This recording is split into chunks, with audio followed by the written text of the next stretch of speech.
Tại vì nếu mà tự nhiên cái fancy lên mà xong nguyên cái bài nó không có cái lõi á, thì nó cũng không ổn lắm.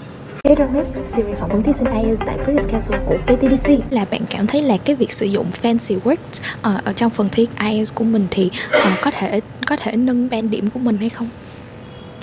Mình nghĩ là nói chung là về hiệu quả thì chắc chắn là có, nhưng mà sẽ tùy level của mỗi người. Kiểu như là nếu mà mình ở cái band vừa vừa á, thì không nên dùng quá nhiều, tại vì nó gây ra sự chênh lệch trong từ vựng. Tại vì nếu mà tự nhiên cái fancy lên mà xong nguyên cái bài nó không có cái lõi á, thì nó cũng không ổn lắm. So, I would say there's an interesting point here, because according to the IELTS band descriptors, you do need some less common vocabulary, which I guess would be the official writing of fancy words, in order to get the band score 7 and above for vocabulary. Nevertheless, of course, using them cannot guarantee a high score for vocabulary, because accuracy always triumphs over variety, because it is the accuracy that gives a message clarity.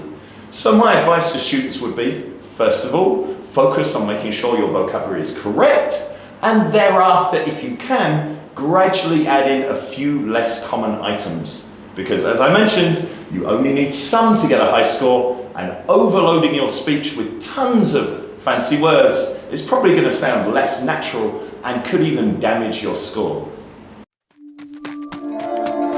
Personalize your journey with IELTS experts.